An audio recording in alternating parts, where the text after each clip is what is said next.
చెంచల, ఎంత పొగరు! నన్నే పేరు పెట్టి పిలుస్తావా? పొగరు కాదు దశరథ రామయ్య, తెగింపు. దాని ఫలితం ఏంటో చూసావు కదా. ఆ జానకి అదృష్టం బావుండి కొద్దిలో తప్పించుకుంది.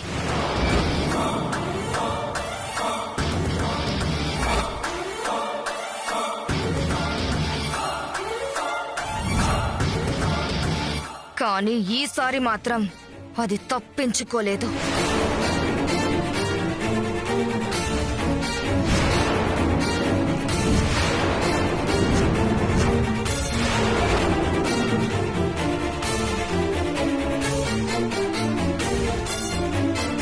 నీ కూతురికంత పెద్ద శిక్ష వేసినా బుద్ధి రాలేదు చెంచల. ఏదో కూతురు దూరమైన ఆవేశంలో తప్పు చేశావని క్షమించేస్తున్నా. ఇంకొక్కసారి నా మేనకోడలి జోలికొచ్చావో ప్రాణాలు తీస్తా.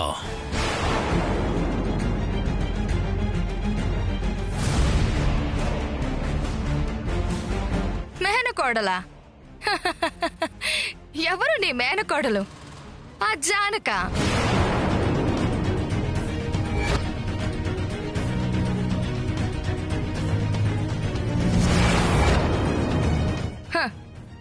నా కూతురు కాదని తేలింది కాబట్టి జానకి మేనకోడలు అనుకుంటే నీకన్నా తెలివి తక్కువ వారు ఎవ్వరూ ఉండరు.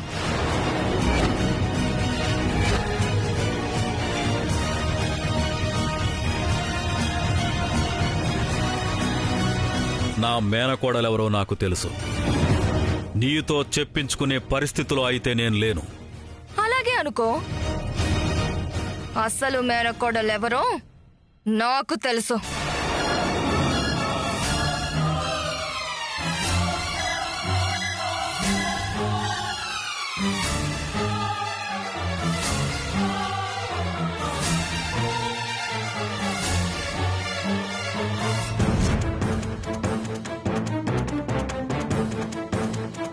దాన్ని పట్టుకొని నీ కళ్ళ ముందే ప్రాణాలు తీసి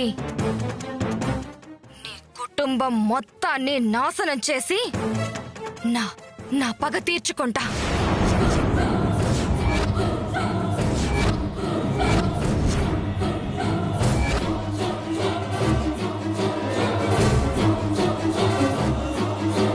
చెంచలా, నీ కూతురికి పడ్డ శిక్ష చూసైనా మారుతావని క్షమించొదిలిపెట్టా. ఇక క్షమించను. నీ అంతు చూడందే నిన్ను వదిలిపెట్టను.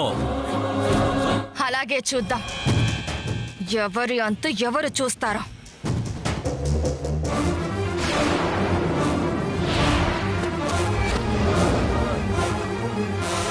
అసలేంటి దాని ధైర్యం రాజా? మన ఇంట్లో పని మనిషిలా ఉండేది, నీ ఎదురుగా మాట్లాడడానికే దానికి ధైర్యం రాదు. అలాంటిది ఏకంగా నీకే ఫోన్ చేసి వార్నింగ్ ఇచ్చేంత ధైర్యం ఎలా వచ్చింది? ఆ ధైర్యం వెనుక ఎవరో ఉన్నారమ్మా. ముందు వాళ్ళెవరో తెలుసుకోవాలి. శ్రవంతిని మీ మేనకోళ్లుగా పంపించి దేవాన్స్తో పెళ్లి చేయాలని చూసిందంటే ఏదో పెద్ద ప్లాన్తోనే ఉండుంటుంది. పెద్దవాళ్ళెవరో వెనక ఉండుంటారు.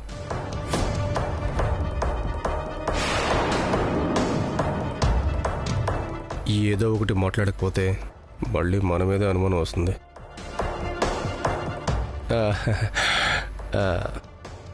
ఎంత పెద్దవాళ్లుంటే ఏంటి, మన కుటుంబాన్ని కాపాడుకోలేనంత చేతకాని వాళ్ళం కాదు. వాళ్ళెవరో కనుక్కోండి నాన్న, అప్పుడు చూద్దాం ఏం చేయాలో. ఇంకొక విషయం మర్చిపోయినట్టున్నారు.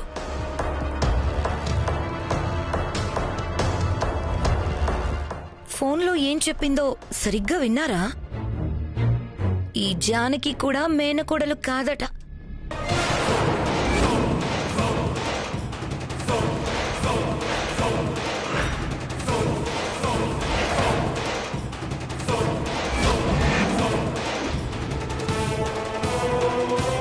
వేరెవరో ఉన్నారట, తనకి తెలుసట. నేను చెప్తున్నాను, జానకియే నా మరదలు, ఈ ఇంటి మేనకోడలు.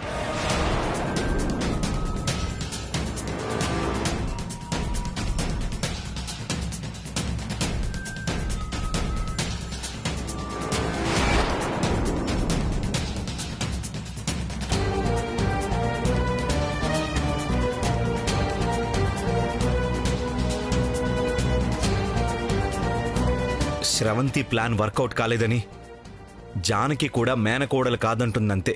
అది నిజం కాదు.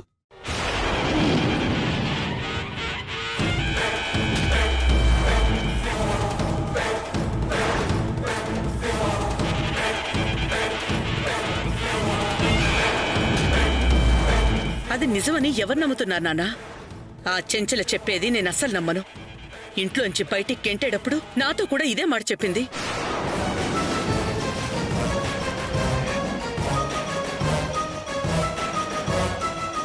కానీ ఎవరన్నీ చెప్పినా జానకే నా మేనకోడలు.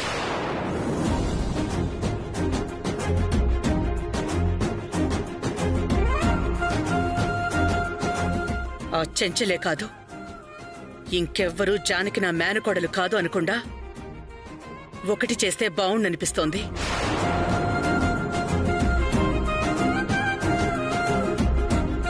దేవా జానకిల పెళ్లి జరిపిస్తే ఇక ఎవరూ దీని గురించి మాట్లాడరు.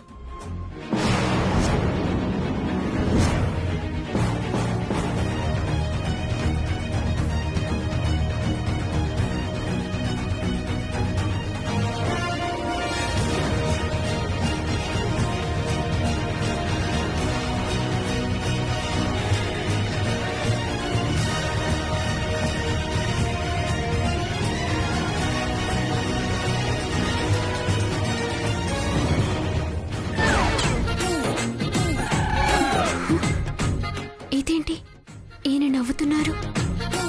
పైగా గుడి దగ్గర నుంచి ఈయన ప్రవర్తన కూడా తేడాగా ఉంది.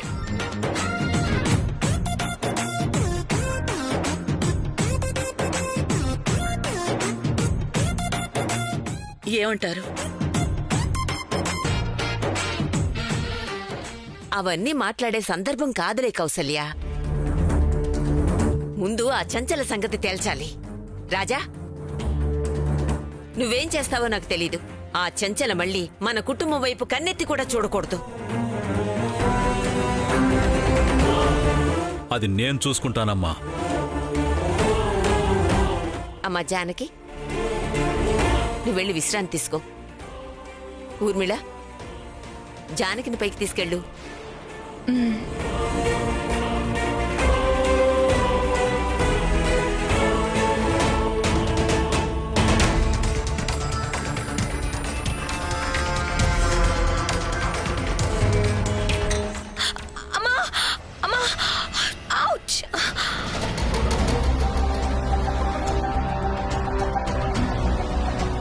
నా కాలు బెనికినట్టుంది బామ్మగారు.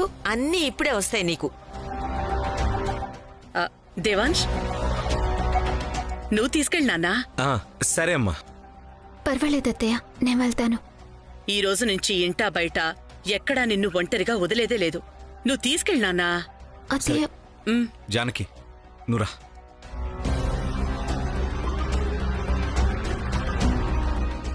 ఏంటి ఉన్నట్టుండి నా మీద ఇంత కేర్ పెరిగిపోయింది?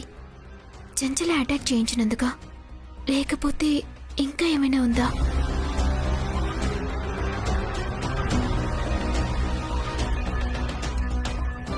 రా జానకి. జానకి రా, జాగ్రత్త. రా. నేనేం పేషెంట్ని కాదు బావా. కూర్చోమన్నానా? కూర్చో.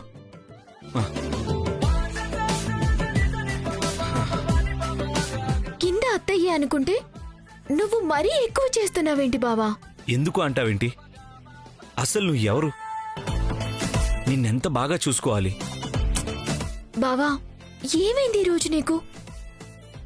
గుడి దగ్గర నుంచి చూస్తున్నా, కొంచెం ఎక్కువ కేర్ తీసుకుంటున్నట్టు అనిపించడం లేదు? ఏంటి బావా విషయం? నువ్వే వైదేహివని తెలిసాక నిన్ను జాగ్రత్తగా చూసుకోకుండా ఎలా ఉంటాను వైదేహి?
వామ్మో, ఏదో అయ్యింది బాబా ఈరోజు నీకు.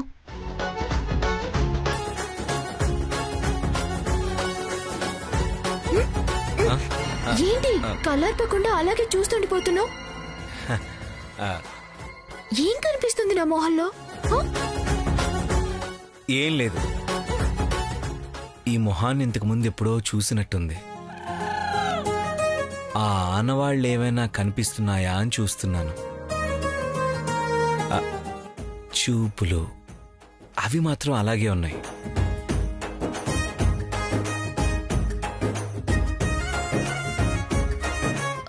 ఏమైంది బాబా?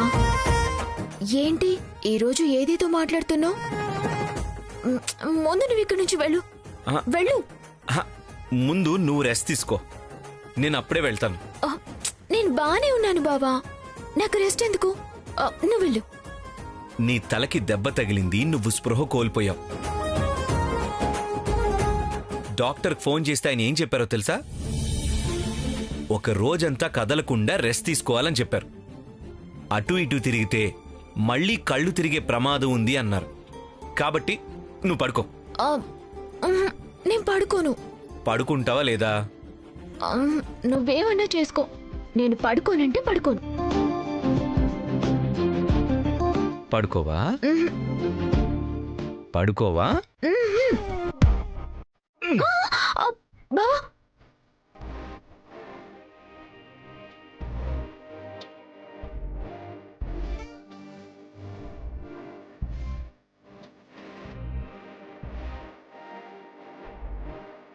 బావా ఏం చేస్తున్నావు? బావా వదులు, వదిలే.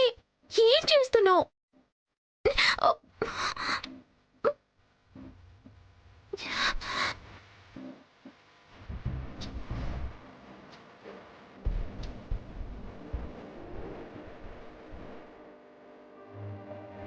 కదలకుండా పడుకో. ఏం కావాలన్నా ఓ కేక పెట్టు, కాళ్ళ దగ్గరకు వస్తాయి. అంతేగాని నువ్వు మాత్రం కాళ్ళు కింద పెట్టడానికి వీల్లేదు, బయటికి వెళ్ళడానికి అస్సలు వీల్లేదు. అయ్యో బావా, నాకేం కాలేదు. మాట్లాడకుండా పడుకో. నిద్ర రాకుండా ఎలా పడుకునేది? కళ్ళు మూసుకుంటే అదే వస్తుంది. పడుకుంటాను.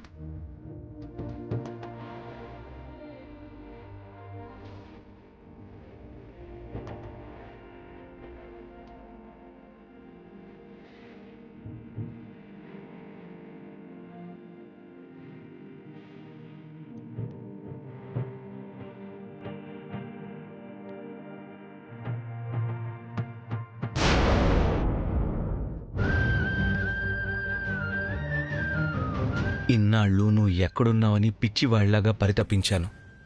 నువ్వు ఏ ప్రమాదానికైతే భయపడి నాకు కూడా దూరంగా ఉంటున్నావో ఆ ప్రమాదాన్ని తొలగించి అప్పుడు నిన్ను నా దగ్గరికి తీసుకుంటాను.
ఆమ్, ఆ,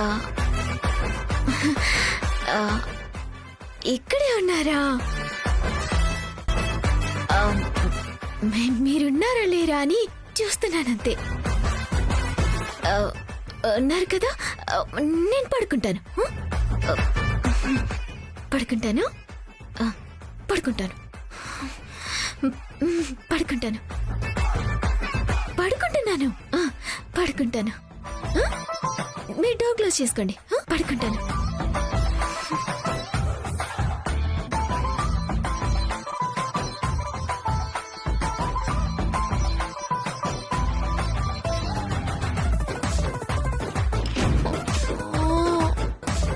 అయ్యో, ఏంటి ప్రేమ?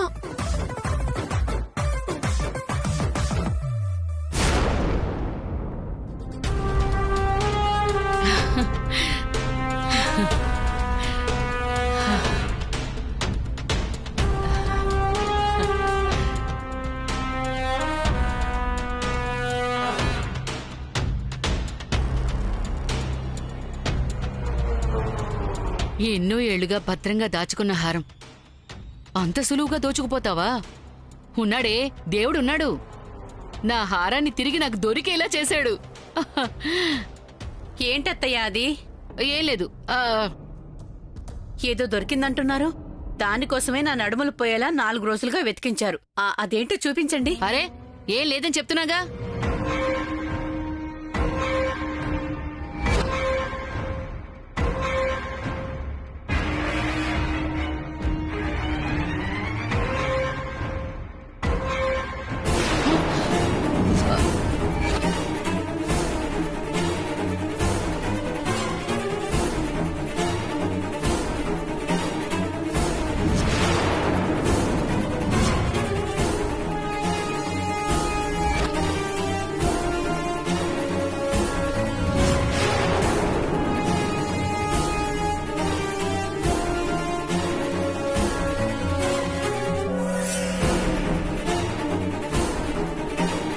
ఒరే రాముడు, ఇవరా? ఈ హారం ఎక్కడదమ్మా నీకు?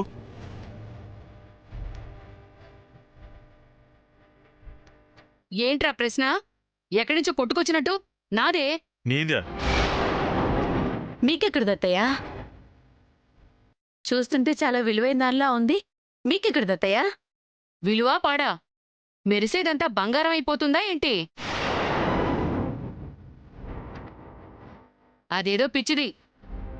అదెప్పుడో సియా కొంటే దాని గుర్తుగా నా దగ్గరే ఉంచుకున్నాను. ఒరే, ఇటివరా. మీరెళ్ళండి, వెళ్ళండి. పదస్తునైనా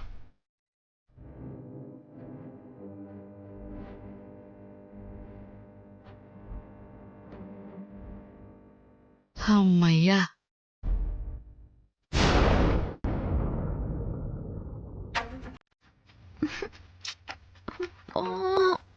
నిద్ర రాకుండా ఎలా పడుకోవాలి బావా?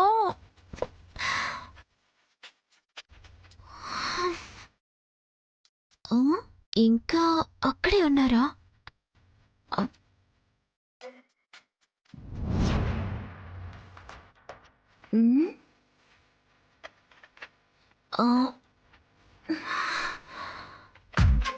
అమ్మయ్యా, వెళ్ళిపోయారా?